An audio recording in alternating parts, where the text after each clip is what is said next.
Est-ce que vous voyez l'écran? Ouais, on voit. Bon, parfait. Allez, c'est parti. Je vais essayer d'être concis. Ça peut être un peu long, hein, voilà, de manière à ce que vous ayez l'information. Moi, j'avais mis jusqu'à 10h30. Si ça finit avant, bah, ça finit avant. Et puis, si ça doit finir 5-10 minutes plus tard, ceux qui doivent partir, évidemment, vous êtes libres, hein. Cette vidéo, elle a strictement rien d'obligatoire. C'est vraiment de l'information. Donc, vous faites comme vous pouvez. Moi, je me présente pour. Alors, certains me connaissent, peut-être que d'autres ne me connaissent pas, et c'est bien normal. Je suis Pierre-Laurent Baliello, donc je suis CTS à la Ligue des Pays de la Loire et à la Fédération française. Je suis responsable pour la Ligue des Pays de la Loire de la formation de cadre, tout ce qui va traiter les formations d'entraîneurs. Voilà. Et pour la fédération, je m'occupe du DE FB, donc le diplôme qu'il y a au-dessus, sur le secteur de la zone ouest et des Pays de la Loire aussi. On y va. Donc là, présentation un peu des certifications.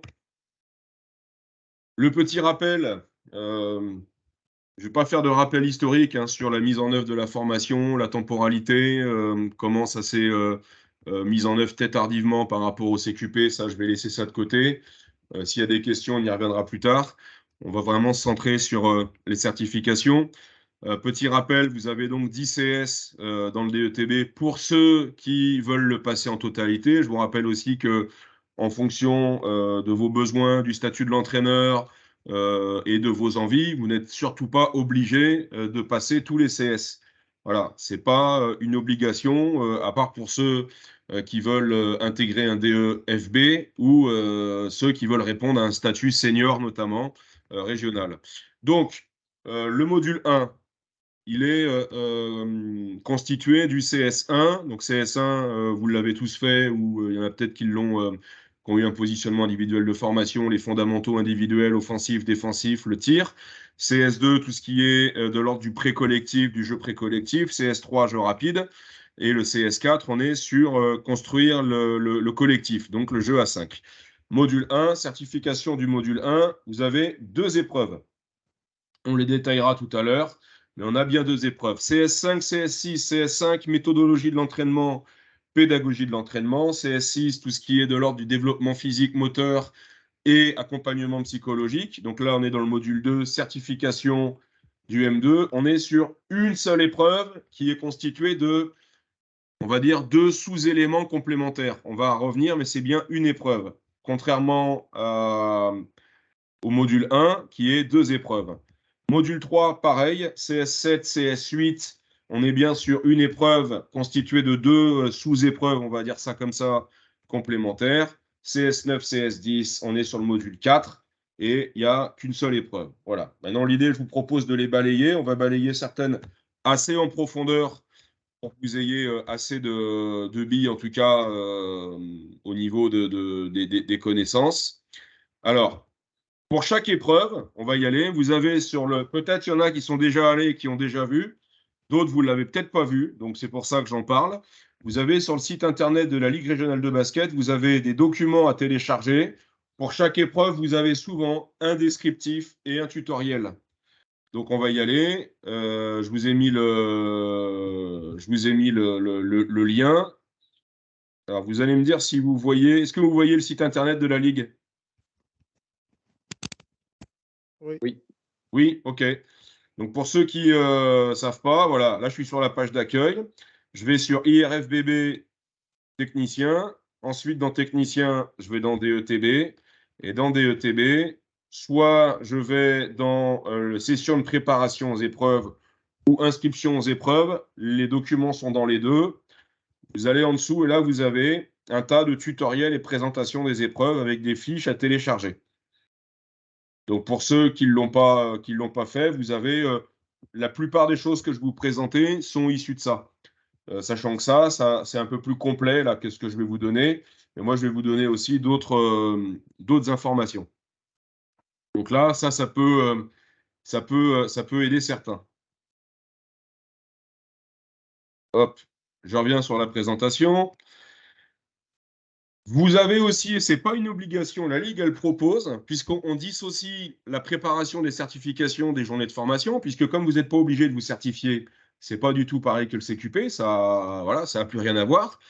vous pouvez dissocier les certifications de la formation. Donc, à l'intérieur des modules de formation, des CCE de formation, on ne fait pas de bachotage, on n'est pas là pour préparer un examen.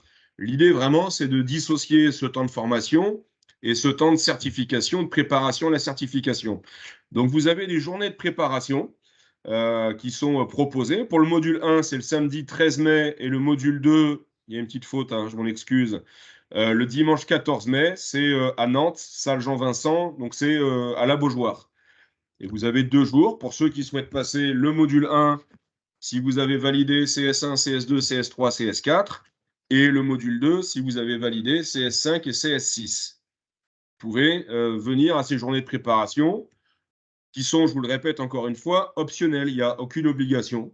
Vous pouvez aussi directement passer les certifications si vous vous sentez capable d'y aller comme ça. Pour le module 3 et le module 4, on va le faire en visio. Ça va être des visios assez courtes.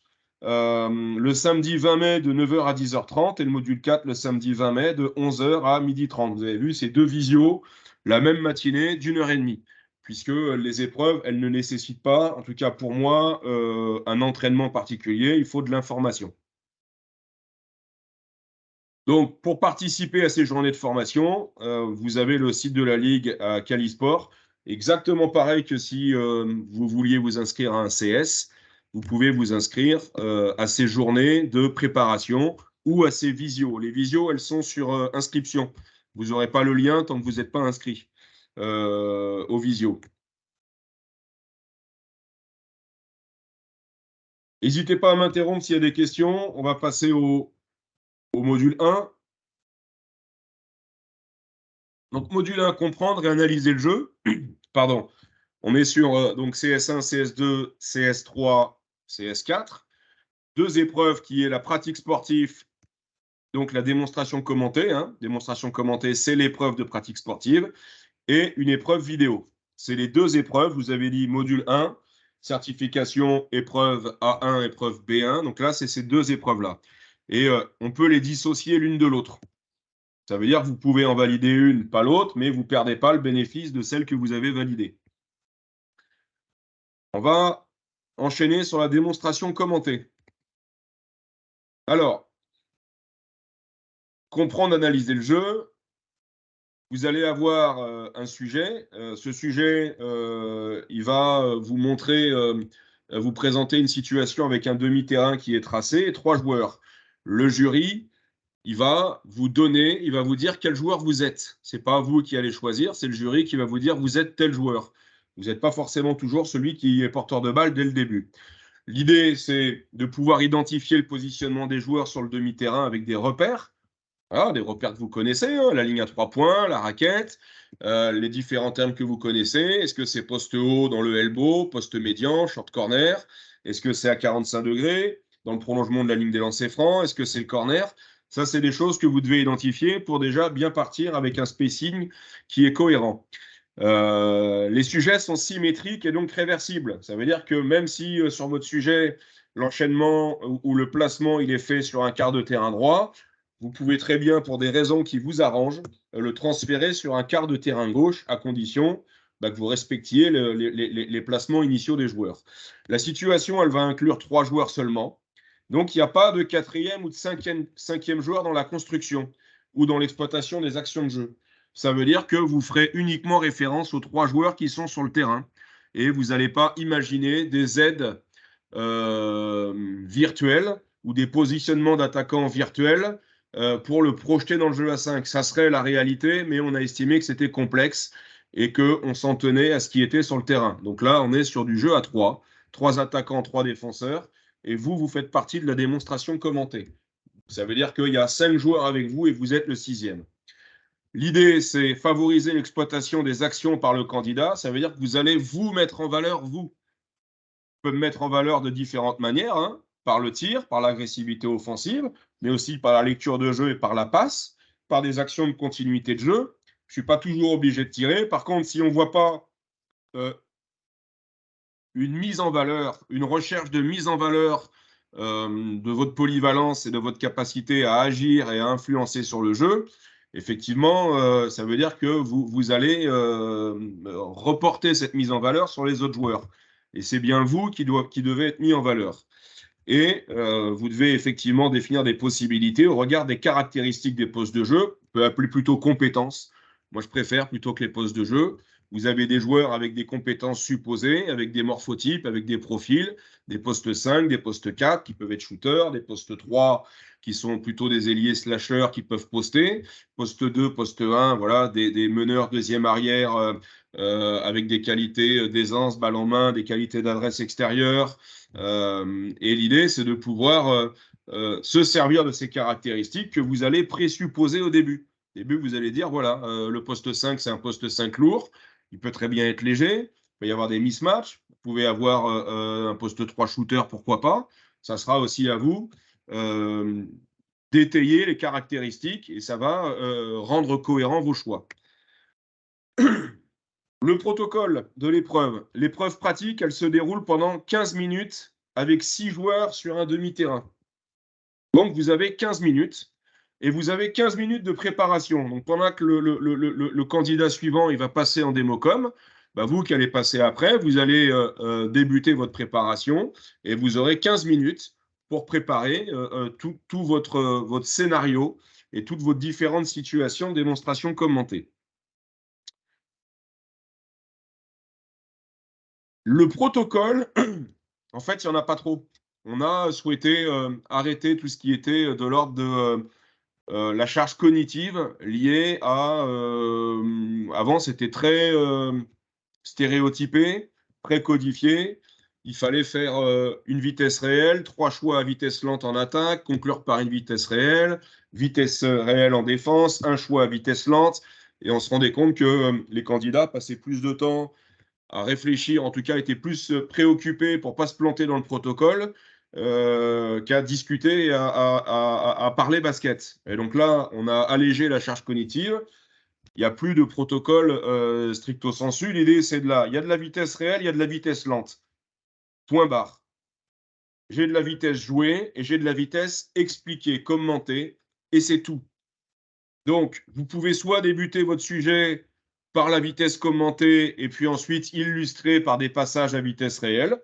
Je commence en expliquant ce que je vais faire, ce que va faire mon partenaire, ce que va faire la défense, comment ça va collaborer, comment je vais m'adapter, quel geste technique ou quelle technique je vais utiliser. Et ensuite, je vais jouer cette situation. Ou alors, on fait le contraire. On commence par des passages à vitesse réelle avec les joueurs à vitesse jouée. Et puis quand c'est satisfaisant au regard des choix que vous avez voulu proposer, on peut passer à la vitesse lente, vitesse commentée, où là, on va prendre le temps d'expliquer, de montrer, de démontrer, d'avoir des attitudes basket. Est-ce que c'est bon, ça? Oui. Ouais, nickel. Ouais. Bon, après, ça va être un peu plus... je vais vous mettre 2-3 diapos quand même.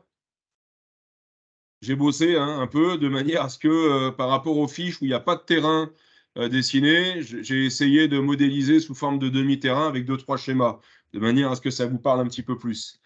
Alors, là, on va rentrer, ça c'est un peu mes tips à moi, les trucs et astuces, les conseils. Donc ça, il faut en prendre connaissance. Ceux qui viendront en journée de préparation, on va transformer ça en expérience sur le terrain. Et donc, on fera des allers-retours entre la méthodologie et la pratique, et de manière à ce que vous puissiez vous entraîner à ça. L'idée, c'est d'avoir quand même 2-3 axes. C'est pas d'analyse, c'est 2-3 axes méthodologiques pour être assez précis et être cohérent. Le premier, il ne veut pas s'afficher. Le premier, il est simple. C'est toujours la même. Au basket, l'attaque, elle a l'avantage. Vous prenez n'importe quel match, vous avez des scores, des fois, qui dépassent les 100 points, plus de 90 points sur les matchs d'Euroleague, ça arrive. Puis vous avez des scores de matchs NBA qui dépassent les 140 points. Donc ça veut dire que de toute manière, quoi qu'il se passe, on ne peut pas terminer à 0-0. L'attaque a toujours l'avantage. La défense, elle ne peut pas empêcher tout le temps l'attaque de scorer. Donc ça veut dire que l'attaque, qu'est-ce qu'elle fait? Elle développe des intentions offensives en fonction des caractéristiques des postes de jeu, des points forts. Elle va essayer de les mettre en valeur, donc elle a des intentions. Ça, c'est le temps 1. La défense, qu'est-ce qu'elle va faire, elle? Elle va chercher à contrecarrer ses intentions. Elle va chercher à perturber l'attaque dans les timings, dans les spacings, dans les collaborations pour diminuer l'efficacité d'un temps fort. Et l'attaque, qu'est-ce qu'elle va faire ensuite? C'est un jeu de questions-réponses. Elle va s'adapter à cette réponse défensive. Donc, j'ai une intention forte en attaque, individuellement et collectivement. La défense, elle, elle va répondre à ça en essayant de s'interposer pour diminuer l'efficacité de cette intention ou l'anéantir. Et résultat, elle ne peut pas tout contrôler à la fois. L'attaque, elle doit lire la réponse défensive et s'adapter. Donc ça, c'est les trois phases, si vous voulez, les trois phases chronologiques dans l'aspect réciproque de l'attaque et de la défense. Intention et adaptation, la défense, elle cherche à perturber, contester, repousser, dissuader. Je vous ai mis des verbes d'action, ralentir, contrecarrer, et l'attaque doit s'adapter. Et une fois que vous avez ça, vous avez déjà la moitié du chemin qui est fait. Utilisation d'une arborescence, c'est marqué sur la fiche, ça veut dire que vous pouvez réfléchir en mode arborescent. Là, je vous ai pris l'exemple à partir d'un démarquage simple et d'un 1 contre 1. Vous avez cette situation-là. Le joueur 2, il va chercher à se démarquer. Donc, à partir de ce démarquage-là, comment on peut réfléchir les choses de manière à dire, avec un démarquage simple, donc sans Z au démarquage, donc sans écran, comment je vais pouvoir me démarquer et exploiter ce démarquage-là en fonction de, toujours, la réponse défensive. Donc, démarquage simple, soit la défense, elle coupe la ligne de passe. Bah, si on descend, donc là on est tout à gauche, on descend, bah, la réponse, ça peut être backdoor de l'attaquant. Et puis dans ce backdoor de l'attaquant, je peux très bien ne pas avoir d'aide défensive de X5 et avoir donc l'attaquant donc 2 qui reçoit, qui réceptionne et qui tire. Ou alors, si je remonte, je peux avoir une aide défensive de X5. Et donc, dans ce cas-là, je vais avoir une mobilité du joueur 5 à l'opposé et je vais pouvoir fixer, passer la balle. Donc là, j'ai bien réfléchi à partir d'un premier élément qui est de dire la passe est contestée.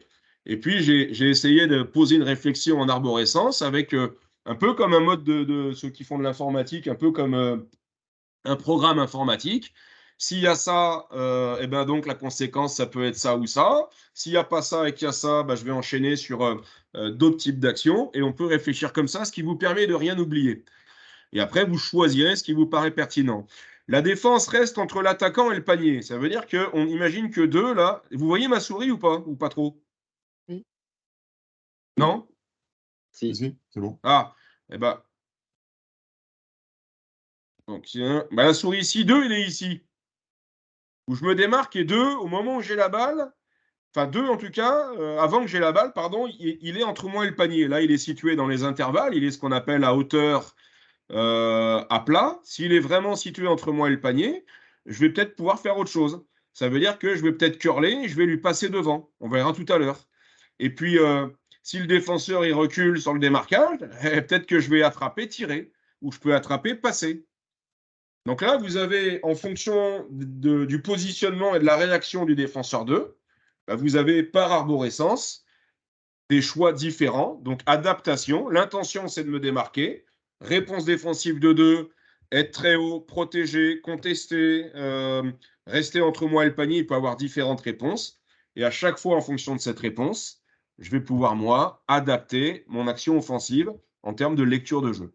Et ça va être la base de tout. Et je dirais que c'est la base du basket. Donc, c'est une méthodologie que vous pouvez appliquer individuellement, collectivement, pas de souci. Donc, on est reparti sur mes idées de démarquage simple dans les exploitations. Donc là, première situation, je cherche à me démarquer. 2, il monte, il coupe la ligne de passe. Bah, dans ce cas-là, je vais pouvoir peut-être partir en backdoor. Et soit je peux attraper, tirer, soit s'il y a une aide de X5, je vais pouvoir attraper, passer. Donc là, vous avez, c'est pas que vous avez le choix, c'est en fonction de où est-ce qu'X5 va aider. S'il est très bas, X5, vous n'allez pas laisser à 5 l'espace en bas pour avoir la balle. Donc, il va falloir le faire remonter, comme s'il y avait un drive en ligne de fond.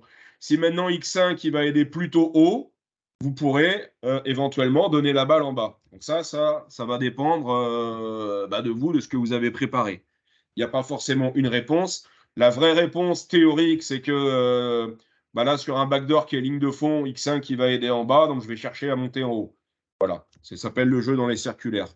Et vous avez une autre solution, toujours dans mon arborescence, qui est de dire X2 reste entre moi et le panier, entre moi, joueur 2 et panier. Je vais pouvoir, dans mon démarquage, alors il faut imaginer qu'il y a une prise de contact ou alors une remontée vers la balle, et je vais pouvoir lui passer devant en curlant. Donc là, je vais couper. L'aide, elle sera forcément haute. Soit je peux attraper, tirer si l'aide n'est pas là, soit je peux passer la balle. Donc ça, c'est des situations qu'on voit rarement à haut niveau parce que les défenseurs directs, notamment X2, ils se font rarement avoir sur une situation de démarquage simple quand la balle est déjà dans l'axe, quand la défense est placée. Par contre, chez les jeunes, c'est des situations qu'on voit énormément. Et je vais dire que c'est pas parce qu'on ne voit pas ça chez les pros que ça n'existe pas, c'est parce que la défense, elle est performante à ce niveau-là. Donc, ça, c'est contrecarré. Mais l'intention, elle y est toujours. Par contre, chez les jeunes, il faut qu'ils sachent faire ça de manière à construire leur basket. Donc là, on est bien sur 2 situations en arborescence. On aurait pu en mettre d'autres. Je n'ai pas modélisé la défense qui reculait. On pouvait en mettre d'autres. On passe sur un autre cas. Donc là, on est sur les cas des attaques en dribble. Je vais attraper la balle. Le défenseur va chercher là, à monter sur la ligne de passe au moment où j'ai la balle. Je vais pouvoir rattraper. Ça va être à vous de décrire brièvement l'attraper, comment il se fait, les types d'appui et qu'est-ce que vous allez chercher à faire quand vous allez franchir le défenseur 2 vers la ligne de fond. Allez attaquer sa hanche avec votre épaule, un dribble en profondeur. Vous allez essayer peut-être des fois de passer l'épaule derrière son dos pour le mettre hors jeu. Et puis ensuite, c'est de l'exploitation. Si 5 ne vient pas aider, je peux me stopper, tirer. Si 5 va aider, là, j'ai le travail de jeu, ce qu'on appelle dans le petit jeu ou dans les circulaires, pour pouvoir fixer X5 et passer à 5. Et c'est 5 qui va finir. Donc, dans un cas, vous vous êtes mis en évidence sur la capacité à attraper, driver, franchir, stopper, tirer en lisant le jeu. Et la deuxième, avec le même enchaînement, attraper, driver, stopper, fixer, passer. Et vous pouvez aussi agrémenter, c'est 1, qu'est-ce qu'il fait? 1, vous avez plusieurs solutions. Soit il reste immobile, soit il va à l'opposé, soit 1, il peut venir aussi en soutien. Ça veut dire que si j'ai franchi et qu'il n'y a pas de solution de passe, je peux donner une solution en soutien. Ça, ce n'est pas une obligation, vous pouvez le faire partir à l'opposé. C'est à vous de voir. Et là, du coup, j'ai pris l'inverse. J'ai attrapé, on imagine qu'au moment de l'attraper, X2, il est resté entre moi et le panier, il est resté entre le joueur et le panier. En tout cas, il n'a pas tellement verrouillé l'axe. Et là, je vais pouvoir me démarquer, attraper, jouer dans l'axe. Encore une fois, je peux stopper, tirer. S'il y a une aide de X5, eh ben, je vais pouvoir. Et là, c'est à vous de décrire comment se fait l'enchaînement dribble-passe, comment se fait la passe. Est-ce que c'est une passe qui va être désaxée? Est-ce que c'est une passe à terre? Est-ce que c'est une passe en l'air? On va essayer de prohiber les passes à deux mains, hein, qui n'existent plus trop d'ailleurs, ou alors dans certains compartiments du jeu, mais dans le jeu de fixation, c'est plutôt rare. Et vous allez, puisque vous êtes centré sur 2, vous êtes le joueur 2, vous allez brièvement quand même parler de la course de 5 qui va jouer dans les circulaires, petite course en curl, en préparant les mains, voilà, et de quelle manière vous allez passer la balle. Et vous allez quand même agir sur votre environnement. S'il y a drive dans l'axe, de toute manière, il va falloir qu'il libère l'espace, puisque X1, ils ne doivent pas pouvoir aider sur vous et vous reprendre. Donc là, vous avez beaucoup décrit ce que vous avez fait au niveau de 2, mais vous parlez de l'environnement, des défenseurs et des 2 autres joueurs. Et là, vous avez traité une partie du sujet offensif. Pour traiter le sujet offensif, en tout cas sur le 1 contre 1, en attaque, vous choisissez 2 exploitations, démarquage et 1 contre 1. Donc, je choisis deux exploitations seulement. Ça peut être une exploitation dans les attaques en dribble, une exploitation avec du jeu sans ballon dans le backdoor. Et en défense, vous faites un seul choix fort sur l'une des 2 actions. Vous dites, voilà, je défends sur le poste 2. Voilà comment je vais défendre. Alors, vous ne pouvez pas partir du principe où vous annulez les actions. Ça veut dire que vous ne pouvez pas empêcher l'attaque de jouer. Voilà, vous n'êtes pas Superman. Ça, il faut éviter parce que ça va faire rigoler les gens. On est forcément dépendant de l'attaque, on n'a pas l'initiative, on n'a pas les temps d'avance. Par contre, ce qu'on va faire, c'est essayer, et on va arriver sur le deuxième point méthodologique qui me paraît crucial pour un temps fort. Vous allez devoir contrecarrer l'attaque et par le jeu des choix défensifs, des positionnements des joueurs, des dissuasions, des rotations, des aider à reprendre, de tout le travail que vous pouvez imaginer, essayer d'arriver à un état d'équilibre ou faire prendre à l'attaque un mauvais tir. Mais vous ne pouvez pas dire le 2, je l'ai contenu, j'ai une défense agressive, je suis dans son short, en gros, je vais lui casser la gueule et puis il ne va rien pouvoir faire et basta. Ça va montrer que vous êtes limité. Il faut être beaucoup plus réaliste et aller un tout petit peu plus loin. Si l'aide des défenseurs est déclenchée, j'effectue la rotation à 3 joueurs. Donc là, il faut quand même prévoir votre rotation à 3 joueurs. C'est pas toujours simple. C'est pas toujours simple. Notamment quand on est sur des demi-terrains. Là, on est sur un quart de terrain, donc ça peut se faire. Et après, il faut accepter aussi, et le jury, il n'est pas stupide, il sait pertinemment que, en tout cas, nous, dans notre activité, on est en 5-5, ce n'est pas une activité 3-3 FIBA, que les rotations, dans la vraie vie, elles se font à plus de joueurs. Donc, elles sont un peu plus réalistes. Donc, 2 choix offensifs, un seul choix défensif. Ça, c'est pour vous traiter dans le 1 contre 1. Ensuite, vous allez traiter pour chaque configuration défensive, offensive qu'on vous a proposée. Vous avez vu, c'est la même. On part de là. À chaque fois, ça, c'est la base. On vous donne ça. Vous avez ça. Vous partez de ça. Je traite dans les 1 contre 1 avec des marquages simples. Je traite avec les écrans non porteurs et je traite avec les écrans porteurs. Vous avez 3 temps forts à utiliser à chaque fois. Et donc, vous devez vous débrouiller à partir de ce schéma-là pour dire maintenant comment je vais mettre en place un écran porteur, puis comment je vais mettre en place un écran non porteur. Et à chaque fois que vous avez un temps fort, 2 attaques, une défense. 2 choix en attaque, 1 choix en défense. Donc là, on y va. Voilà, c'est pareil. J'ai gardé la même chose. 1 passe la balle à 2, la balle était à 1. Hein. Je l'ai court-circuité, passe la balle à 2, et 5 vient lui poser un écran. Qu'est-ce qu'on fait en attaque? Quelle est l'intention en attaque? Quelle est la réponse défensive? Et comment l'attaque s'adapte? Donc là, ça, c'est les collaborations défensives autour du pick and roll. 1 passe la balle à 2, 5 va poser un écran porteur. Pour traiter la situation écran porteur de balle, attaque, je choisis l'exploitation de l'écran porteur. Donc cet écran sur porteur de balle à 45 degrés, isolé, puisqu'il n'y a personne dans le corner. Vous faites 2 choix défensifs et vous montrez comment vous vous adaptez. Et en défense, vous choisissez toujours sur le même enchaînement une seule solution défensive que vous démontrez en contrant les solutions offensives possibles. Alors, je reviendrai en arrière. Pour chaque temps fort, j'aurais dû le mettre au début, ça. Ça, rappelez-vous, premier élément méthodologique, l'attaque, elle a une intention, la défense, elle va contrecarrer ses intentions, donc on dit qu'elle a une réponse à cette intention. L'attaque, elle s'adapte. Ça, c'est le premier élément. Le deuxième élément méthodologique que vous devez avoir en tête, c'est que pour chaque temps fort, tout ne se joue pas sur le temps fort. Ça veut dire que vous ne commencez pas à jouer, à exploiter, à expliquer au moment où vous réalisez le temps fort. En fait, quand vous connaissez le basket, vous en regardez et vous êtes tous coach, les temps forts, ils se préparent. Et ça veut dire que souvent, 70% du temps fort, il est joué avant le temps fort. Donc, ça veut dire que vous devez préparer ce qu'il y a avant, ce qu'il y a pendant, ce qu'il y a après. Et je vais vous détailler après, par exemple, sur l'écran porteur, qu'est-ce qu'on peut faire avant, en attaque et en défense, qu'est-ce qu'on peut faire pendant, en attaque et en défense, qu'est-ce qu'on peut faire après. Et ça, c'est le deuxième élément. C'est exactement pareil que dans mon 1 contre 1 du premier choix.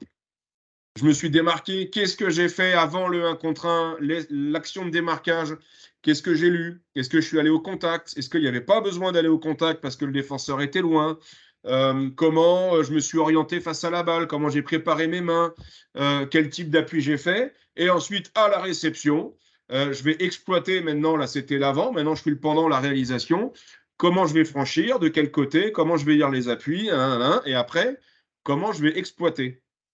Je connais bien sur mon temps fort la phase qui précède, la phase de réalisation du temps fort et la phase d'exploitation.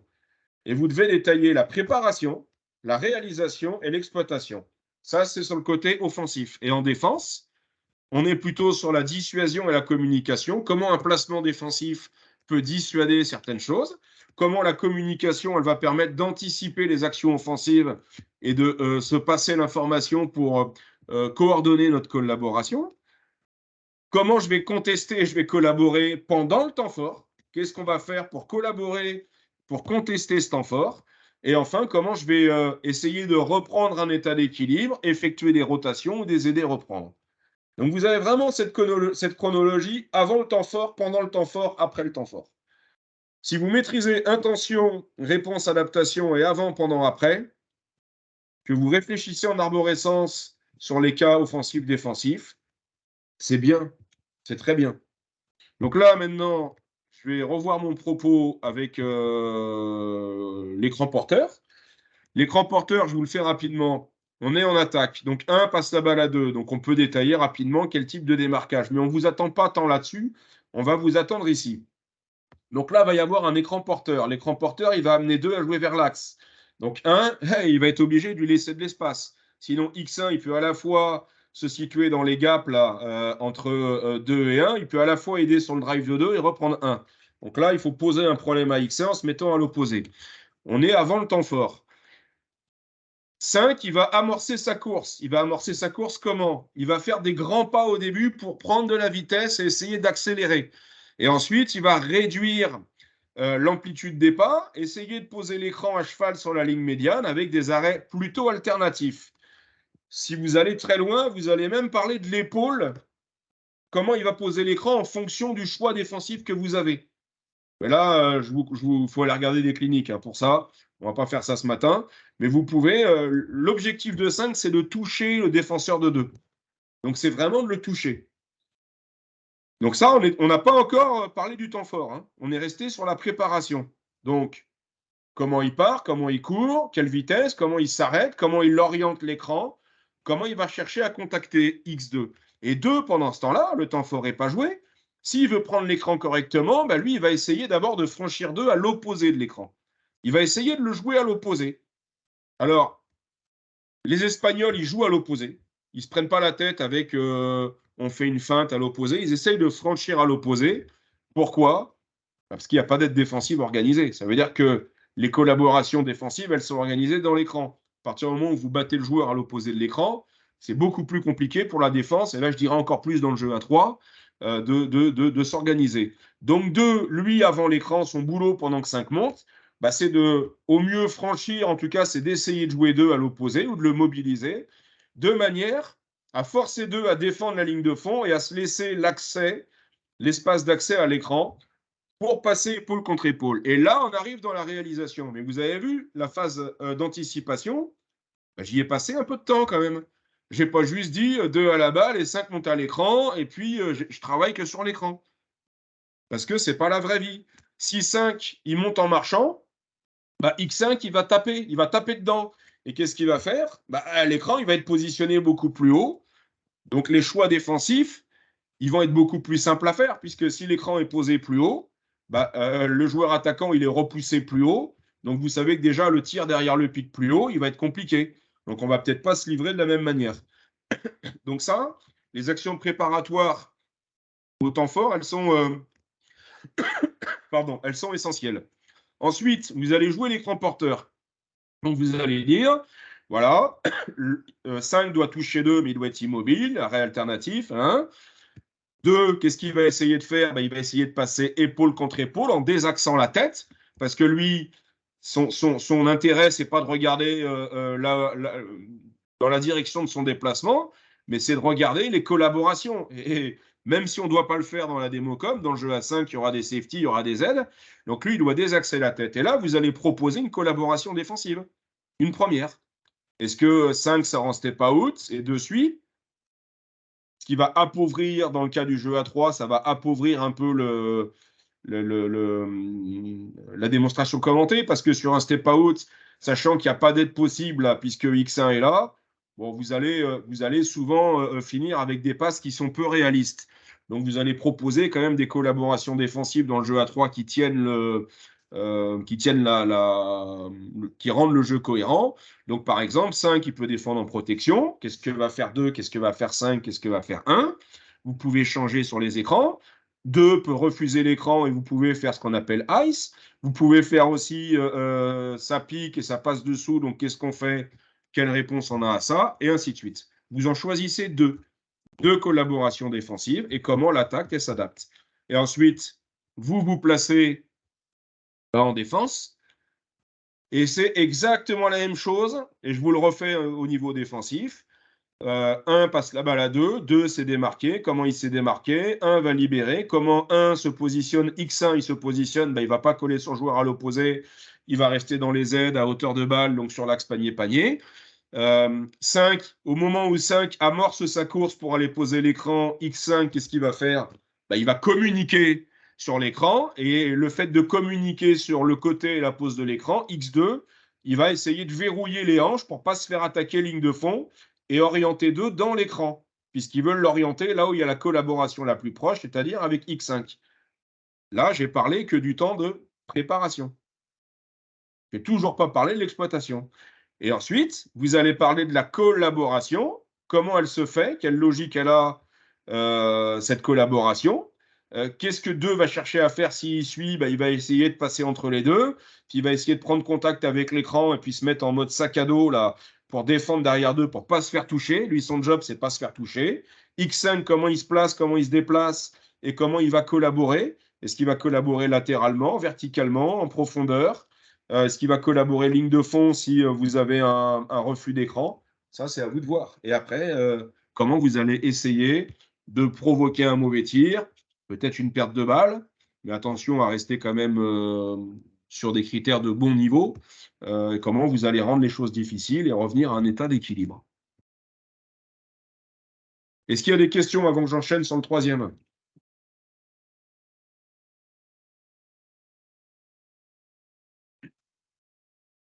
Pas de questions?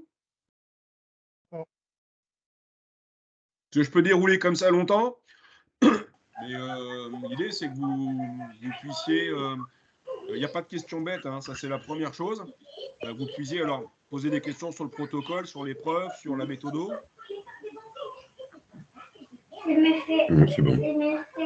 C'est bon? Bon, j'avance.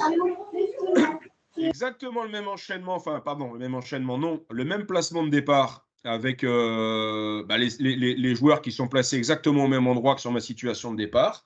Et je vais entamer ma troisième phase, qui est sur un temps fort d'écran non porteur. Donc là, 1, la balle. 2, il va venir sous le cercle. Et puis, on va jouer un écran non porteur sortant avec 5. Là, c'est pareil.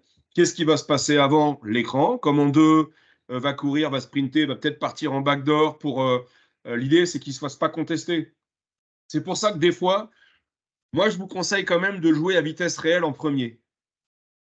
Parce que si vous le jouez à vitesse expliquée, vous allez partir des fois sur des choses qui ne sont pas vraies, qui ne sont pas possibles, parce que la défense est tellement complaisante que vous allez arriver à des cas qui sont irréels ou incohérents. Et le fait de le jouer à vitesse réelle en premier, vous allez vous dire « Ah merde, là, je suis contesté ». Donc là, il va falloir que le timing ou le spacing va être modifié. Il va falloir que je le joue comme ça et qu'on prépare ce temps fort de telle manière. Donc ça, c'est un petit conseil méthodologique. Après, vous faites ce que vous voulez, encore une fois. Il n'y a pas de... C'est plutôt pour vous rendre compte en réel ce qu'il est possible de faire ou pas. Et donc là, vous allez travailler sur avant-écran, comment 5 il va se préparer, comment 2 va courir, va peut-être s'arrêter, peut-être faire semblant de repartir à l'opposé pour faire semblant de jouer à l'opposé et puis prendre l'écran. Et puis, quelles vont être les réponses défensives possibles des 2 défenseurs, X2, X5, sur le jeu d'écran sortant. Voilà. Donc là, vous allez travailler. X2, X5, voilà comment ils défendent, voilà comment on s'adapte. Premier choix. X2, X5, ils défendent comme ça sur le deuxième choix. Voilà comment on s'adapte. Qu'est-ce qu'on fait techniquement? Quelles sont nos intentions? Comment on va exploiter cette réponse? Et puis, on va jusqu'au bout, jusqu'à l'exploitation. Donc, toujours en attaque, je choisis l'exploitation de l'écran non porteur face à 2 choix défensifs. Et en défense, je choisis une solution défensive que je démontre en essayant de contrer les solutions offensives possibles. Vous pouvez arriver à un état d'équilibre, ça c'est le mieux. Arriver à anéantir la défense, ça montre une inexpérience, en fait. Donc, allez-y mollo, on en voit souvent, là, il casse la gueule à tout le monde, tout seul. Et on se dit, bah ouais, mais c'est pas possible ce qu'il fait. Là. Donc, essayez plutôt de le réfléchir en termes de on cherche à casser les timings, on cherche à déplacer les écrans, casser le timing des courses, contester les passes, activité des bras, communication, plutôt que de dire bah il n'y a pas d'écran ou j'arrive à passer entre le joueur et l'écran, donc j'ai annulé l'écran à moi tout seul et puis il n'y a pas de passe possible et c'est terminé. Parce que là, c'est pas satisfaisant. Vous jouez sur du haut niveau, pas du haut niveau, du bon niveau. Régional 1, National 3, National 2. Quand l'écran, on veut le poser, on le pose. Il n'est peut-être pas tout le temps bien posé, mais l'écran, il est quand même. Voilà, on n'est pas sur des gens qui ne savent pas poser les écrans. Quoi. À retenir, un temps fort ne se joue pas et ne se défend pas uniquement sur la réalisation du temps fort à proprement parler. Avant, pendant, après, on en a parlé. Préparation, réalisation, exploitation. Ces 3 temps, on les définit, on en parle de ce qu'on fait. Et en défense, c'est pareil. On clôture, j'accélère. Deuxième épreuve du module 1, épreuve vidéo. Donc là, je vous ai mis un exemple, hein, une vidéo, comme ça vous allez pouvoir prendre un peu connaissance du type de sujet possible. L'idée, c'est analyse d'une équipe de basket, offensif ou défensif selon le sujet. La séquence d'une rencontre est projetée à 5 reprises. Donc, ce n'est pas une forme de jeu qu'il y a à identifier. C'est une séquence vidéo d'une rencontre qu'on va vous projeter 5 fois. L'idée, c'est identifier et reproduire sur un document. Il sera déjà fourni, ce document, avec des terrains, des demi-terrains. Vous allez reproduire les intentions de jeu, les actions de jeu que vous avez vues, en attaque ou en défense, selon le sujet. Vous allez identifier, alors vous reproduisez avec les attaquants et les défenseurs, hein, voilà, quelles sont les intentions, quelles sont vraiment les lignes directrices que vous voyez, les intentions fortes, comment elles se matérialisent sur le terrain, qu'est-ce qu'on cherche à faire. Et ensuite, il va y avoir des problèmes posés, évidemment, soit à l'attaque, soit à la défense sur l'action de jeu. Vous allez les identifier. Et ensuite, vous allez définir des possibilités d'amélioration. Vous allez proposer des pistes pour résoudre les problèmes identifiés dans l'action de jeu. Est-ce que c'est des pistes individuelles, collectives? Est-ce que c'est lié à la lecture? Est-ce que c'est lié à la maîtrise technique? Est-ce que c'est un manque de spacing? Est-ce que c'est des problèmes de timing? Est-ce que c'est des problèmes de compréhension? Ça, c'est à vous de voir. Et vous pouvez identifier 5-6 pistes et vous allez prioriser en choisissant une. Et quand vous avez fait ce choix-là, vous allez proposer une situation pédagogique d'entraînement. Vous dites, bon, bah là, dans telle phase, c'est ça qui me semble important parmi toutes les hypothèses ou toutes les pistes de régulation qu'on peut proposer. Ça me semble important. Je vais faire une séquence d'entraînement, une situation d'entraînement qui va me permettre de travailler cette intention de jeu. Et donc, vous allez modéliser ou aménager une situation d'entraînement pour travailler l'intention de jeu et la rendre plus performante la prochaine fois dans le match. C'est vraiment cette idée-là. La durée de l'épreuve, 60 minutes maximum. Donc, la proposition de structuration qui vous est faite, c'est pendant les 5 passages, j'observe et je représente. En même temps, j'identifie les choses. Donc, observation, puis les dessins, 20 minutes. Voilà, et j'identifie déjà quel est le point commun entre chaque séquence vidéo, qu'est-ce qu'on veut nous montrer. Ensuite, j'analyse. Donc, ça veut dire que je propose des pistes de solutions, j'identifie des problématiques. Est-ce que c'est un problème de prise d'info, problème technique, problème de coordination, problème de compréhension, problème de timing, tout ce que vous voulez. Vous avez un éventail de solutions à proposer. Et ensuite, remédiation. Je garde 20 minutes pour concevoir, expliquer, argumenter comment j'explique le déroulement de cette situation d'entraînement, quel est son objectif opérationnel, qu'est-ce qu'on cherche à faire et pourquoi cette situation et comment elle se déroule. Donc là, je peux utiliser 1, 2, 3, 4 schémas pour expliquer ça. Fin de l'épreuve. Vous avez encore tout le descriptif et le tutoriel beaucoup plus précis qui est sur le site des Pays de la Loire. Vous pouvez le télécharger. Je vous montre, vous me dites si... Alors, vous n'allez pas entendre le son, mais ce n'est pas grave. C'est 5 fois la même vidéo? Pardon? Pierre-Laurent, c'est 5 fois la même vidéo qu'on regarde, hein, c'est ça? Oui, c'est 5 fois la même vidéo, 5 fois la même séquence. D'accord. Je vais vous en montrer une.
Alors, vous avez observé différentes séquences qui ne sont pas les mêmes, hein. Par contre, elles ont une thématique, elles ont une idée, une trame commune avec, on va dire, une problématique qui va vraiment mettre un focus sur quelque chose. Est-ce que vous l'avez identifié? Le jeu rapide? Alors, le jeu rapide, on va dire que c'est la grande thématique, la grande famille dans laquelle ça s'inscrit, mais est-ce que vous êtes plus précis La contre-attaque. dans le jeu rapide?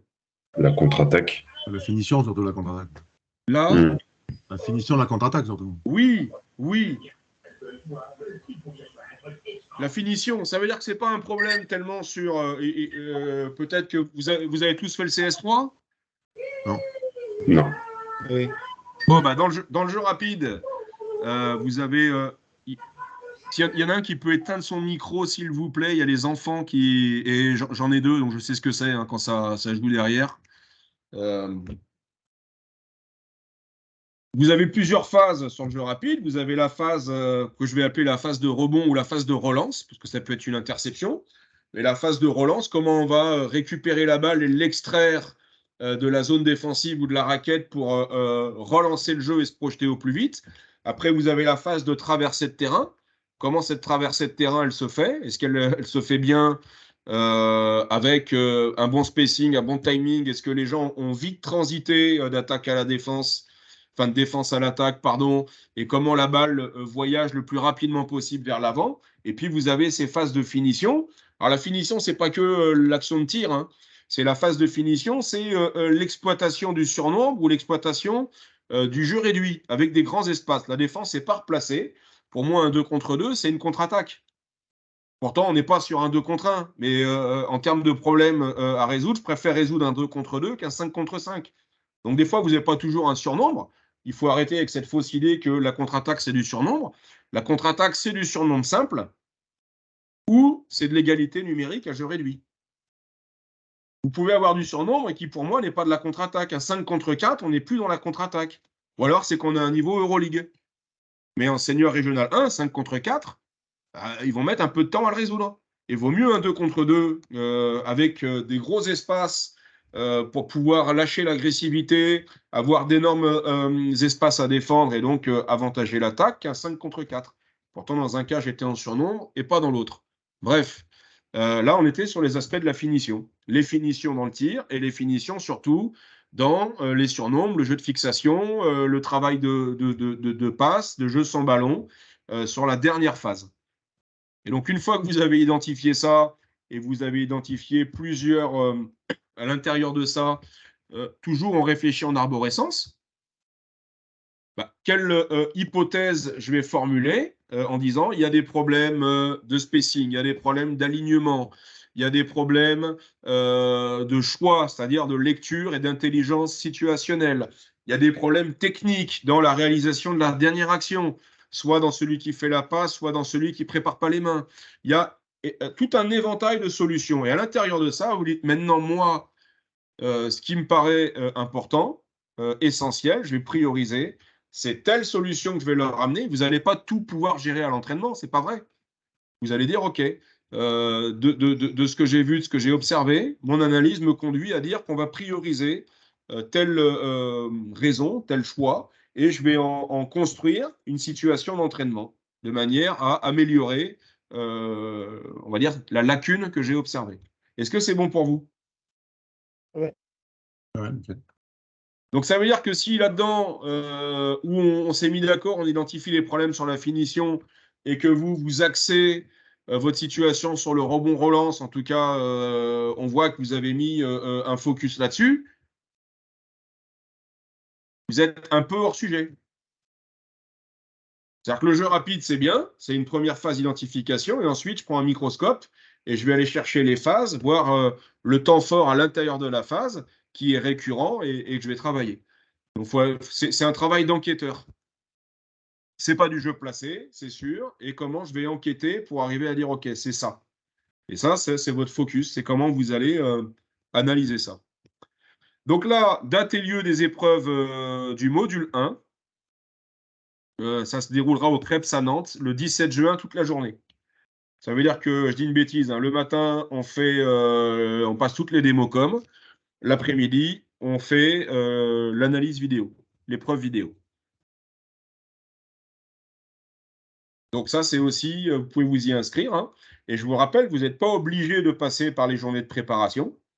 Vous pouvez vous y inscrire directement. Les journées de préparation, elles sont optionnelles.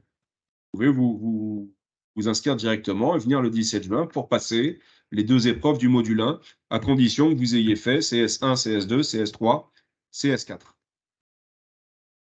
Module 2, conduire une équipe à l'entraînement. Donc là, c'est une seule épreuve, mais qui est avec 2 sous-épreuves. Ça veut dire qu'on n'a pas l'un sans l'autre.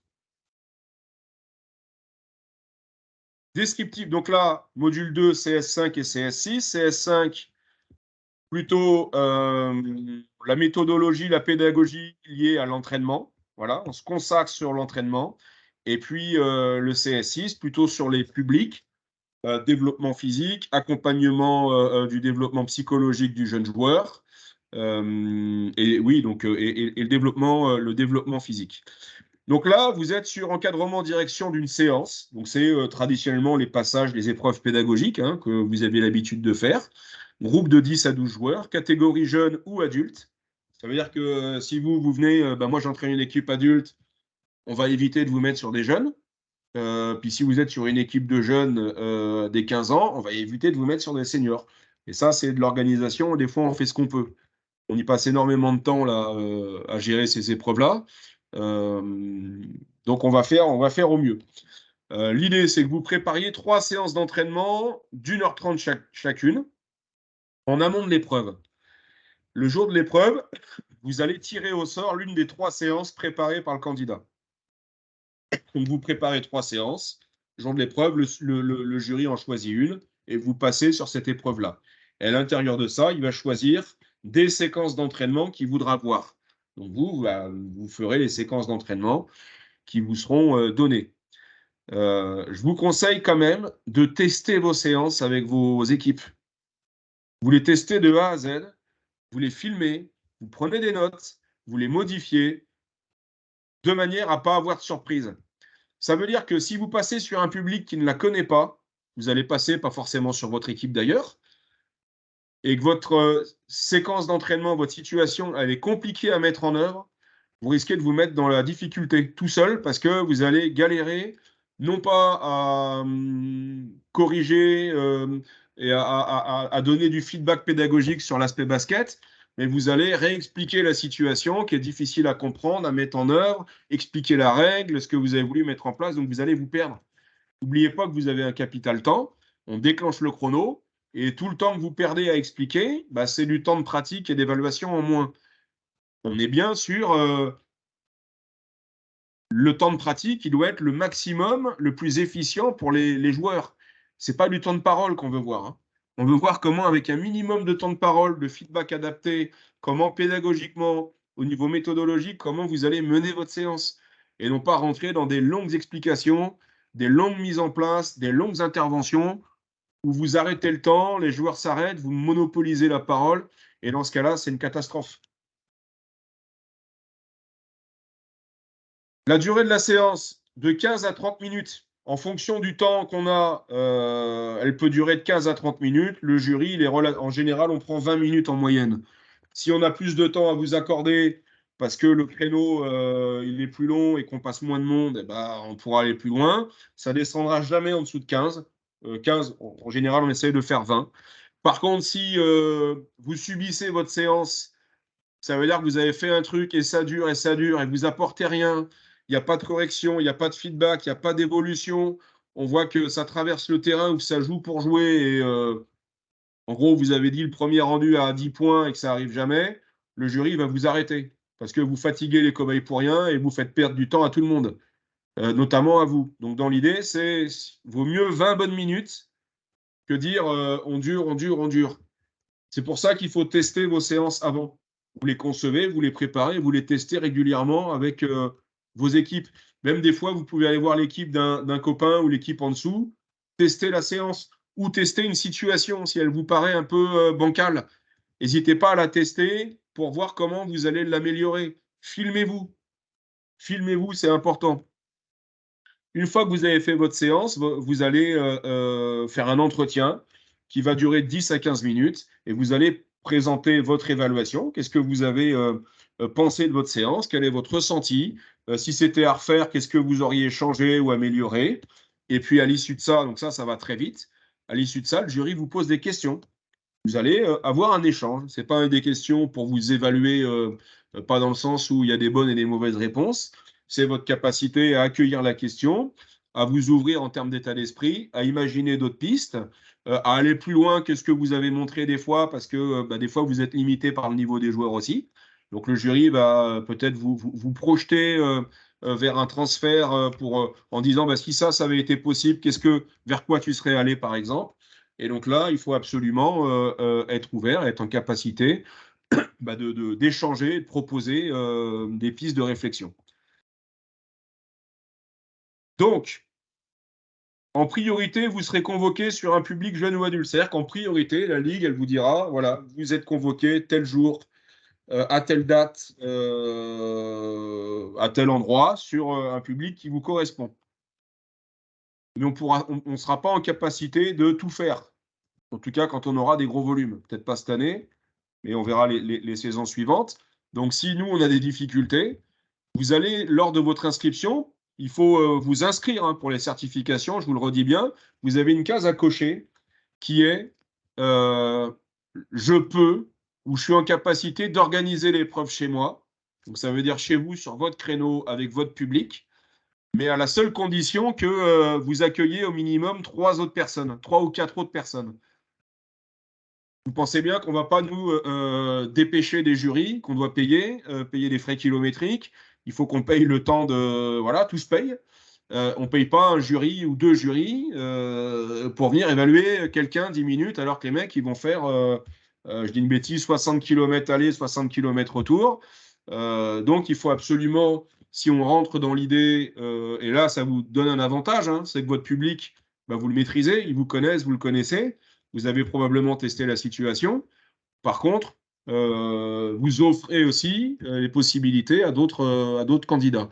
Ça, on ne l'ouvre pas au début, mais si on a des grosses difficultés, on va vous laisser la possibilité de proposer cette situation-là. Donc, il faudra cocher la case « Je peux organiser l'épreuve chez moi » en indiquant si c'est un public jeune ou adulte. De manière à ce qu'on propose aux autres candidats le public qu'ils encadrent aussi, le niveau de public. Est-ce qu'il y a des questions là-dessus? Non, c'est bon. C'est clair? Oui. N'hésitez surtout pas, s'il y a quoi que ce soit, plutôt que je déroule mon truc tout seul, là. Alors, la conception des séances, tout est dans le document. Mais là, pour ça, il faudra faire le CS5. Et je ne vais pas le spoiler. Le CS5 qui va être déterminant pour pouvoir construire votre séance. Ça veut dire que si vous n'avez pas fait le CS5, de toute façon, vous êtes obligé de le faire. Mais même si, pour X raison, vous avez eu un positionnement individuel, ce CS5, en tout cas, il va vous donner 90% des clés. Ça veut dire que il faut avoir fait, à mon avis, pour pouvoir faire la séance correctement et envisager l'épreuve PEDA, il faut avoir fait tous les CS du M1. Même si vous n'avez pas passé l'assertif du M1, ce n'est pas très grave. Par contre, il faut avoir fait le CS1, CS2, CS3, CS4, le CS5 et le CS6. Et le CS5, il est déterminant, vraiment déterminant. Construisez une séance d'entraînement comprenant les 3 formes et les modalités pédagogiques suivantes. Un exercice, je dois mettre un S, situation contextualisée et du jeu piloté. Ça veut dire qu'on n'est plus… Avant, on était sur des séances monothématiques. On vous disait, construisez une séance sur l'attaque de zone, construisez une séance sur le jeu rapide. Mais en fait, c'était faux. on ne fait jamais une séance entière sur le jeu rapide. Vous ne faites jamais une séance entière sur l'attaque de zone. Sinon, ça veut dire qu'à 2 ou 3 entraînements semaine, vous ne refaites plus d'attaque de zone jusqu'à la séance suivante. Si vous faites du jeu rapide, bah, vous explosez physiquement, physiologiquement les jeunes. Et ça veut dire que vous ne faites plus de jeu rapide. Donc, l'idée, dans la vraie vie, c'est qu'on fait un peu de tout et tout le temps, et régulièrement. C'est-à-dire qu'on fait du jeu rapide sur 3 entraînements, j'en fais 3 fois, peut-être de manière différente. Si je dois faire, je dis une bêtise, du 1 contre 1, bah, j'en fais 3 fois. Si je dois faire, je fais un peu de tout, mais je n'ai pas une séance avec le même thème. Donc, dans l'idée, c'est vous pouvez construire des séances multithématiques, ce n'est pas un problème. Par contre, elles doivent comprendre des séquences d'entraînement type exercice, des séquences d'entraînement type situation et des séances d'entraînement de jeu. Je ne vais pas plus loin, volontairement. Il y a un CS5 qui commence aujourd'hui, voilà, et il y en a un deuxième qui se fera au mois de juin, si je ne dis pas de bêtises, en Vendée. Lui, il va être déterminant pour votre compréhension de ça. Fin de l'épreuve PEDA, là, fin de cette épreuve entretien et PEDA. Est-ce qu'il y a des questions avant que je passe à la suivante? Je suis dans le timing. N'hésitez pas. Non, c'est bon. Ça roule. Vous pouvez intégrer du tir aussi dans vos séquences parce que on ne fait pas toujours 1h30, c'est une vraie séance d'entraînement. On ne fait pas 1h30 sans tir. Donc, des fois, on fait du tir. Il y en a un peu partout entre les séances. Il y a des fois des séquences qui sont dédiées au tir. Et puis, des fois, on fait du tir un peu pour récupérer de manière intelligente, pour travailler les fondamentaux ou l'habileté du tir sous conditions de fatigue. On a des objectifs très précis. N'hésitez pas, des fois, à inclure 3-4 minutes de tir, de lancer franc, pour ne pas avoir une séance où on a l'impression que c'est un marathon, votre truc, quoi. Hein, il y a bien d'alternance de charge, ça charge, forte intensité, ça décharge un peu, ça remonte et ainsi de suite. On est sur vraiment une séance d'entraînement telle que vous la feriez avec votre équipe. Module 3, construire un cycle d'entraînement et accompagner une équipe durant la saison. Donc là, on est sur la notion de projet sportif. CS7, CS8, CS7, on est ce qu'on appelle sur le management, en tout cas, c'est la gestion d'une saison sportive. Et le CS8, on est plutôt sur l'aspect de la compétition.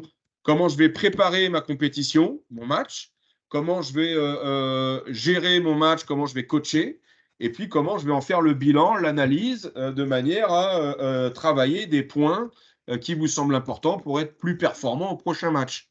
Ça rejoint un peu l'analyse vidéo d'ailleurs. Donc, CS7, manager son équipe, projet sportif. CS8, coacher en compétition, plan de match. Et là, vous avez les 2 thèmes de ce projet sportif. Projet sportif de saison. Vous avez sur le site internet, sur les documents, toute une trame qui vous est proposée, qui est beaucoup plus complète que ce que je vous ai mis, parce que sinon, on y passe la nuit. Voilà, là, je vous ai mis un peu les thèmes. Ma réalité, qui suis-je? Mon contexte sportif, mon équipe, quelle est ma division, mon contexte de nombre d'entraînements par semaine, est-ce que c'est la même salle, pas la même salle, est-ce que j'ai un assistant, pas d'assistant, voilà. Quel est le contexte, quelles sont les caractéristiques de la division dans laquelle je joue? Est-ce que c'est une division où il y a beaucoup d'alternance défensive? Est-ce que c'est une division où on voit toutes les défenses possibles d'une équipe à une autre, mais les équipes ont plutôt des standards défensifs? Est-ce que j'ai des options défensives récurrentes? Par exemple, la Pro A, on sait qu'il y a des options défensives qu'on ne voit jamais et des options défensives qu'on voit tout le temps. En tout cas, sur une collaboration.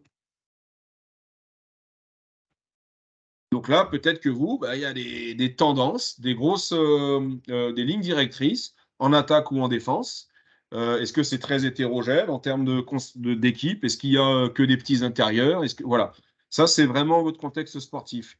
Évaluation de votre saison. Ce que vous avez prévu en termes de plan de jeu, de projet de jeu. On reviendra à la modélisation que vous avez vue. Je pense que ceux qui ont fait certains CS, vous avez dû voir la modélisation en 4 phases anglo-saxonne. Est-ce que vous l'avez vu, ça? Non. Non, pas pour moi. Non. Ah merde. Bon. À la fin de la visio, je vous la montre quand même. Hein, donc, ce que vous avez prévu, quelle est votre planification, votre programmation. Pendant la saison, ce que vous avez régulé et adapté, des choses qui marchent, des choses qui ne marchent pas. Il y a eu des blessés, ça m'a complètement perturbé l'équilibre de l'effectif et j'avais un intérieur lourd ou 2 intérieurs lourds, il y en a un qui est blessé, donc maintenant, ça provoque donc j'ai dû adapter parce qu'il y avait des formes de jeu qui étaient basées sur lui et j'ai plus cet intérieur lourd, donc on fait autre chose. Il se passe tout un tas d'événements. Ça, c'était pas efficace. Ça, c'était mal compris, mal exécuté. On passait trop de temps. Comment vous avez régulé, adapté, à partir de quel outil? Quels outils ont permis d'adapter ça? Est-ce que c'est des entretiens, des ressentis? Est-ce que c'est de l'analyse statistique? Est-ce que c'est de l'analyse vidéo? Quand est-ce que vous avez modifié les choses? Voilà. Comment vous avez géré votre projet de jeu? Ce que je retiens et ce que je ferais si c'était à refaire. Si j'avais à refaire cette saison, eh ben, je passerais plus de temps à travailler ça, ou je mettrais ça en priorité bien avant dans la construction du collectif. Et puis ça, j'y ai mis un trop grand focus. Je n'ai pas défini de cadre opérationnel pour mon équipe, donc il y avait peu d'autonomie, où les gens se parlaient mal. J'ai eu des problèmes de cohésion de groupe parce que je n'ai pas assez mis de focus là-dessus. Peu importe, voilà. Et ce que je referai. Donc ça, c'est votre saison. Et puis ensuite, vous imaginez un match que vous avez, alors soit un match de jeunes, soit un match de seniors, ce qui n'est pas la même chose. Match de seniors, vous avez un scouting, vous allez aussi un peu vous adapter à l'adversaire, quels sont ses points forts, comment je vais contrecarrer ses points forts, quels sont mes points forts, comment il peut peut-être les défendre aussi, ces points forts-là. Donc qu'est-ce qui va... Voilà, vous avez un travail d'adaptation à l'adversaire. Ce n'est pas que s'adapter à l'adversaire, c'est aussi vous, mais vous tenez en compte. Par contre, chez les jeunes, on n'est pas du tout là-dedans. Chez les jeunes, c'est plutôt, on est sur des lignes directrices, on est sur des périodisations de formation avec des cycles. On met l'accent là-dessus, on a mis l'accent sur le jeu rapide, on met l'accent sur l'agressivité autour du 1 contre 1, et on a mis l'accent sur le spacing autour du porteur de balle, par exemple. Comment je vais valider, modifier, réguler les notions que j'ai travaillées à l'entraînement, indépendamment de l'adversaire. Indépendamment de l'adversaire. Ce n'est pas l'adversaire qui me dicte les choix que je vais avoir à faire. Ce n'est pas parce que je joue telle équipe en U15. Alors peut-être que j'ai une petite adaptation. Si je sais que cette équipe-là, elle a une défense particulière, je vais pendant 20 minutes ou 10 minutes dans la semaine qui précède, 10 minutes, on va, voilà, imaginons qu'ils fassent des trappes et que j'ai jamais vu ça et que ça peut nuire à mon attaque, je vais juste 10 minutes, ils vont voir, voilà, en trappe, comment on organise le jeu sans ballon pour sortir de la trappe et puis exploiter. Ils ont eu l'audace de trapper, je vais leur faire payer, en fait. Donc, comment je vais contrecarrer ça? Comment je sors la balle, voilà. Mais je ne vais pas en faire une thématique d'entraînement. Les jeunes, ils ne doivent pas s'adapter à l'adversaire. Ils doivent chercher à se développer, à se progresser. Et c'est au cours du match qu'ils s'adaptent à l'adversaire. Donc ça, c'est important que vous ayez ces deux notions. Les jeunes, ce n'est pas les adultes. Et donc, vous avez votre plan de match, ce que vous avez prévu. Ça ne se passe jamais comme prévu. Comment vous avez coaché, comment vous avez briefé, débriefé, qu'est-ce que vous avez dit au temps mort. Il y a eu des fautes plus que prévues, et donc vous avez dû changer de défense pour protéger l'effectif. Il y a eu un blessé. L'adversaire n'a pas fait du tout, alors votre équipe n'est pas rentrée dans le match comme vous l'aviez prévu, donc vous aviez un -10 à gérer. Comment vous êtes revenu progressivement au score, qu'est-ce que vous avez fait comme choix? Votre évaluation du match, et si c'était à refaire, et qu'est-ce que je ferais? Comment je le repréparerais? Comment mon temps mort, je l'organiserais un petit peu mieux, je serais un peu plus pointu ou plus impactant dans mes messages. Ça, c'est aussi à vous de voir. Donc, l'idée, ça, c'est un dossier que vous allez rédiger et vous aurez un entretien. Donc, cet entretien, vous allez, alors c'est 30 minutes maximum, mené par un seul évaluateur. On ne va pas en mettre deux. On va mettre un seul évaluateur et je vais vous expliquer pourquoi. En tout cas, comment on va procéder. Cet entretien permet au candidat de présenter son plan de match et le bilan. Donc, vous avez une petite phase de présentation qui va être faite avec un PowerPoint si vous voulez. Vous allez partager votre écran et pendant, on va se donner un temps limite. On va le définir plus tard, mais on vous dira, voilà, ça va durer 6-7 minutes. Et derrière, vous aurez un échange sur votre dossier et sur votre présentation, et vous allez avoir un échange avec l'évaluateur. Projet sportif, donc là, c'est sur la saison. Plan de match, c'est sur la compétition. Présentation, c'est là où il y aura l'entretien. Donc ça, c'est l'épreuve du module 3. Donc ça veut dire que les deux épreuves, elles sont indissociables. Votre entretien, vous ne pouvez pas réussir l'écrit et foirer l'entretien. Ou réussir ou foirer l'écrit et réussir l'entretien. C'est pas possible, c'est une seule épreuve. Alors là, c'est un peu plus... mais j'espère que ça va vous... en tout cas, que ça va vous plaire. En tout cas, c'est un peu plus moderne comme organisation. L'idée, c'est de ne pas vous faire déplacer et de déplacer les jurys dans des salles où les gens ne sont pas dispo, sur des jours là où ça va être compliqué à organiser. Donc, l'épreuve, elle va se dérouler en visio. Vous allez faire cette épreuve-là en visioconférence, en bi-à-bi avec votre évaluateur. Vous allez vous inscrire via Calisport comme si vous inscriviez à une certification ou un CS. C'est le même procédé, vous vous inscrivez. Sur le lien d'inscription, vous allez avoir un formulaire de type Doodle. Vous allez avoir des créneaux qui vont vous être proposés. C'est des créneaux où les jurys disent moi, le lundi 16 je dis une bêtise, 18 à 19h30 ou 18 à 18h30, je suis dispo. Vous allez réserver ce créneau-là. Au début, vous ne savez pas qui c'est. Donc, vous réservez ce créneau-là en disant, OK, je vais passer mon entretien tel jour en visio. Là, vous allez à la fin de la procédure avoir le mail du jury et vous allez lui envoyer votre dossier. Donc ça, c'est la démarche que vous avez à faire. Vous réservez le créneau, vous avez son mail, donc vous cliquerez sur son mail, donc ça va ouvrir votre mail automatiquement. Vous prenez votre dossier en format PDF, il est quand même paginé, page de présentation, un petit sommaire, et vous lui envoyez. Et ça, vous faites ça au moins une semaine avant le jour de l'épreuve, qu'il ait le temps de le lire, et puis de préparer les questions, les points un petit peu sur lesquels il veut échanger avec vous.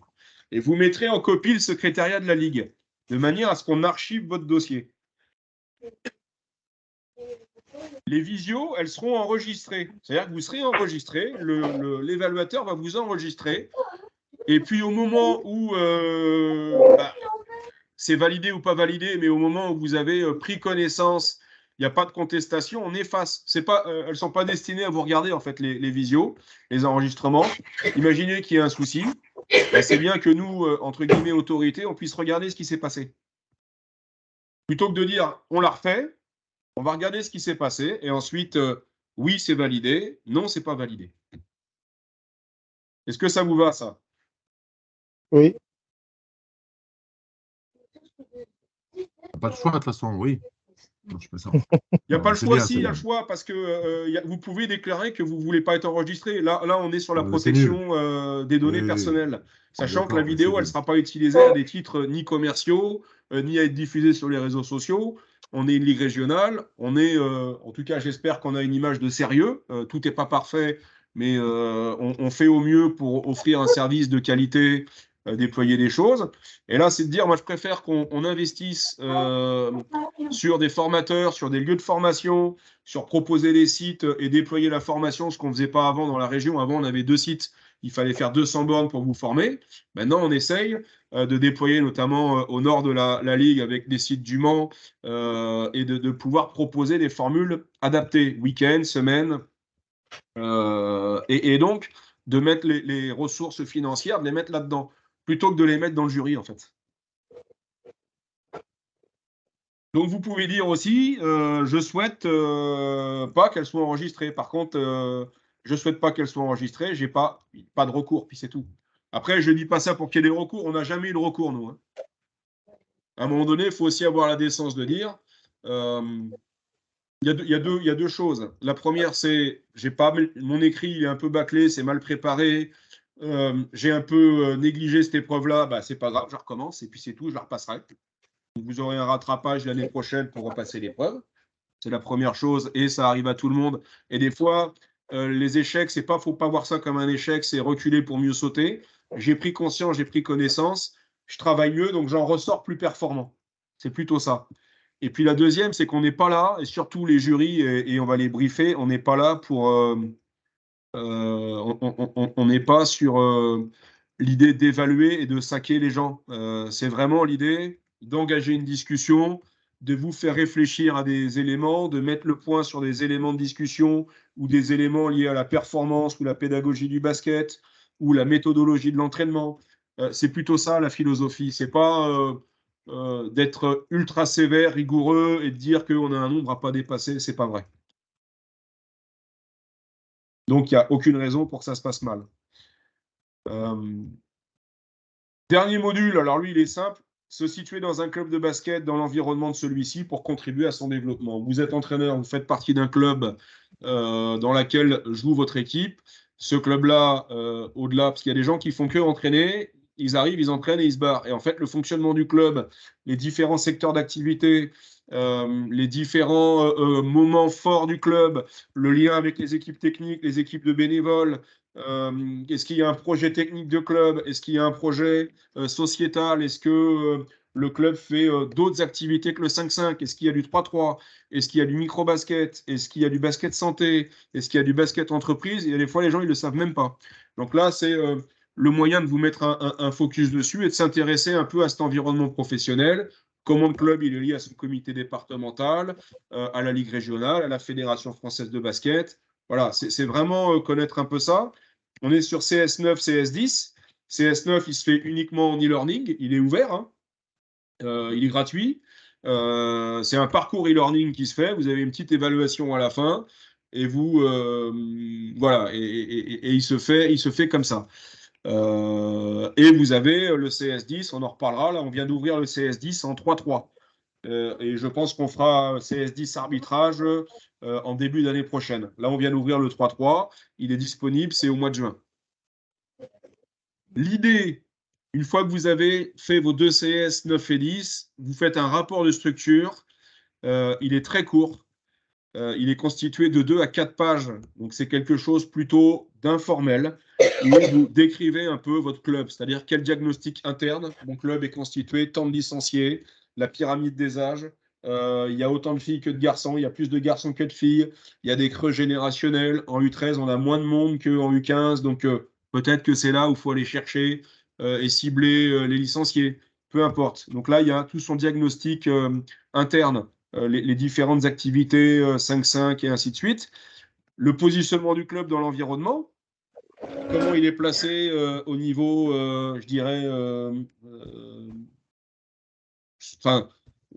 dans quel bassin de population il est situé, quelles sont les caractéristiques sociales du bassin de population, est-ce que c'est rural, est-ce que c'est un club dans une zone urbaine, est-ce que c'est quartier prioritaire de la ville, est-ce qu'il y a une grosse concurrence avec beaucoup de clubs qui sont autour de vous et qui jouent à peu près dans la même cour, voilà, ou est-ce que c'est des clubs qui sont beaucoup plus gros avec un niveau plus élevé, ou est-ce que c'est vous qui rayonnez autour sur les autres clubs, il y a un bassin d'emploi, est-ce que vous analysez globalement son organisation, le lien avec le comité, avec la ligue.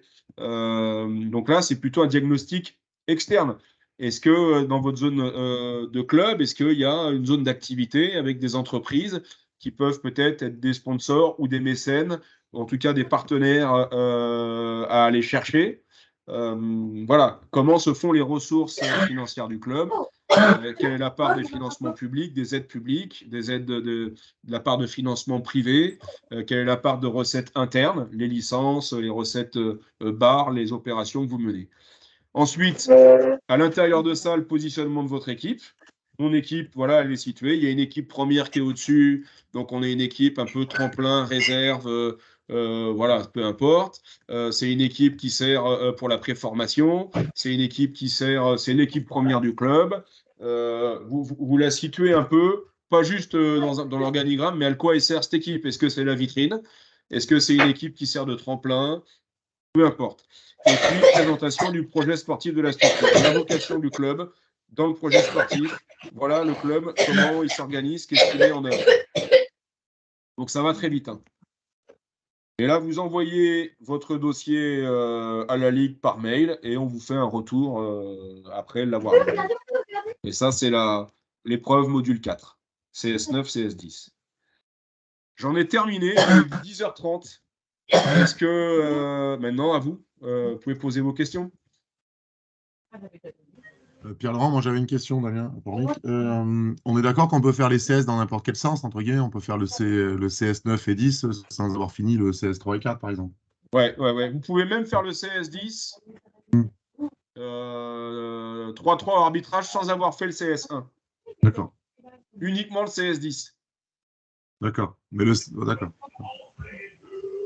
Sinon, la grosse règle, mais on va peut-être lui tordre le cou, j'en reparlerai l'année prochaine, hein, pour les entraîneurs seniors, notamment R2 et R3.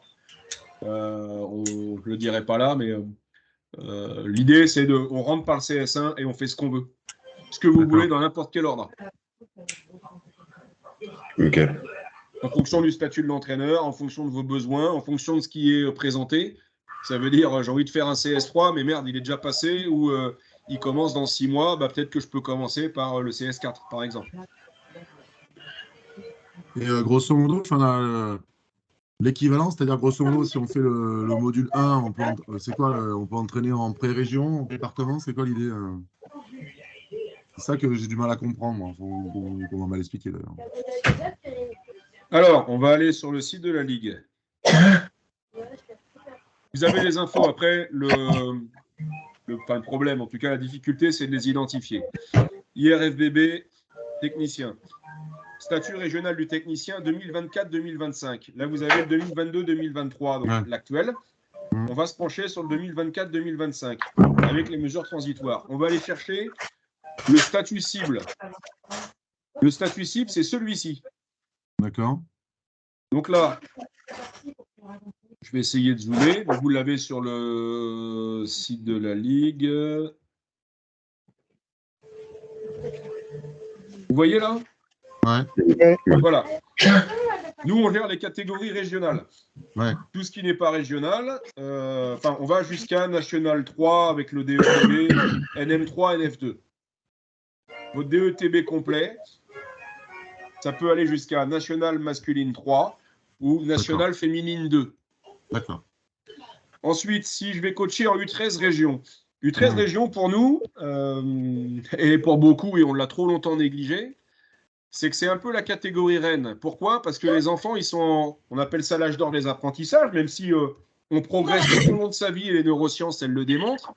Mais entre U11 et U13, c'est là où il faut les meilleurs éducateurs. Où il faut les gens, en tout cas, les plus formés pédagogiquement, dans la communication, dans la conception des situations d'entraînement, dans la posture. Donc, c'est là où on place le maximum d'exigences, nous. Et là, c'est le gros changement qu'on a fait cette année. Parce que le niveau senior, finalement, en tout cas moi, ça m'importe peu que vous soyez en R1, R2, que vous touchiez de l'argent, pas d'argent. On va dire que la loi du marché ou la loi des clubs, elle fait son boulot et on n'est pas sur du haut niveau. Il faut savoir qu'en pré-national, vous avez quand même avant Pro A, Pro B, N1, N2, N3, pré-national. C'est la 6e division française. Donc moi, finalement, pour moi, on n'est pas sur du haut niveau. On est sur un niveau de compétition tout à fait honorable. Mais ça, c'est la fédération qui choisit et qui a placé le statut.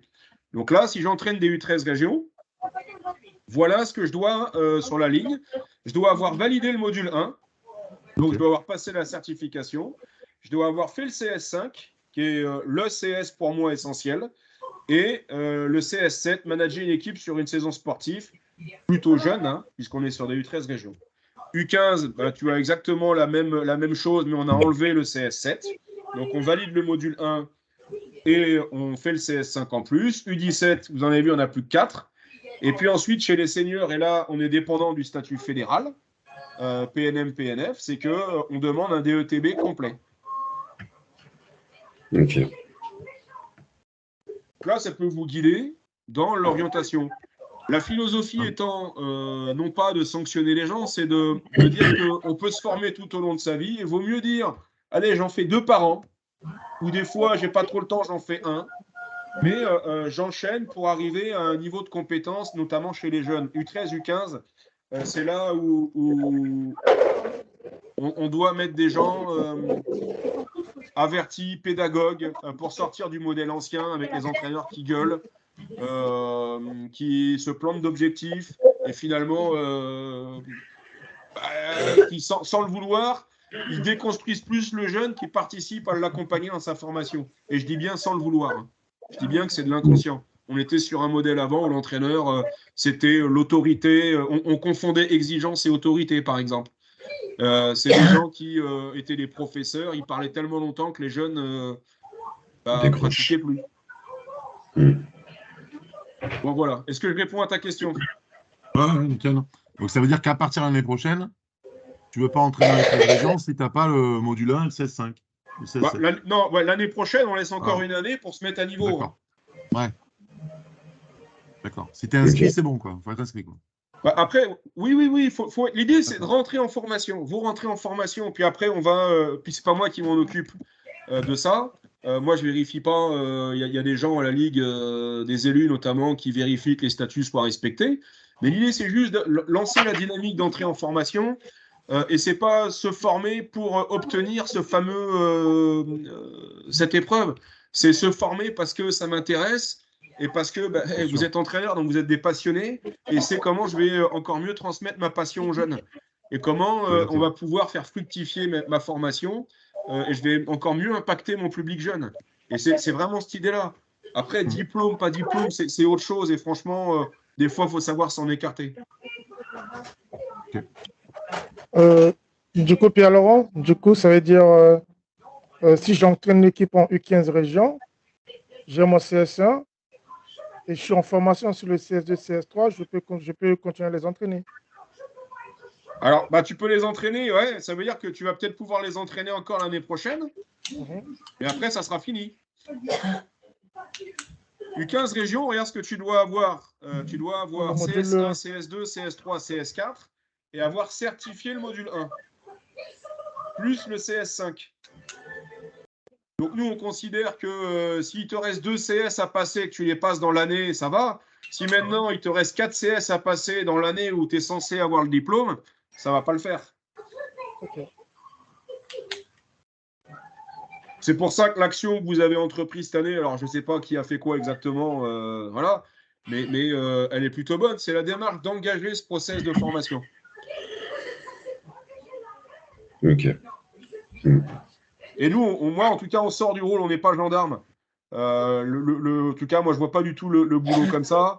C'est de pouvoir échanger avec vous et que vous nous apportiez aussi, par vos retours, quand on va vous voir sur les terrains, quand on va vous voir entraîner ou en compétition, quand on échange avec vous, c'est qu'il y a une amélioration du niveau global de tout le monde et puis une prise de plaisir qui est je vais dire, maximum à la fois par vous, en tant qu'entraîneur, puis à la fois avec vos jeunes, quoi. Ok. Est-ce qu'il y a d'autres questions? Non, moi c'est bon.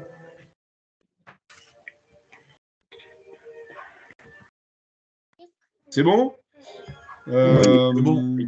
La modélisation, vous voulez la voir? Oui. Oui, bon.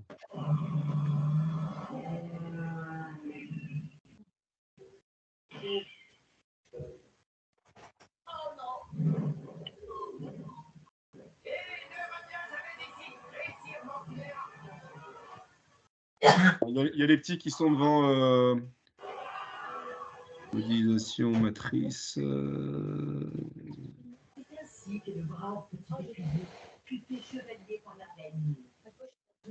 Je sais où je vais la trouver rapidement.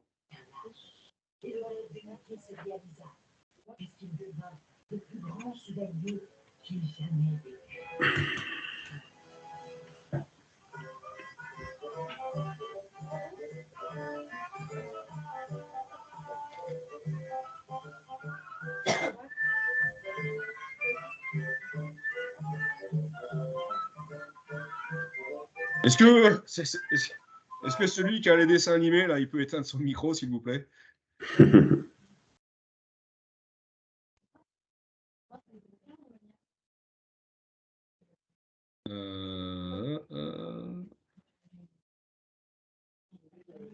Voilà, elle est là. Vous la voyez? Oui.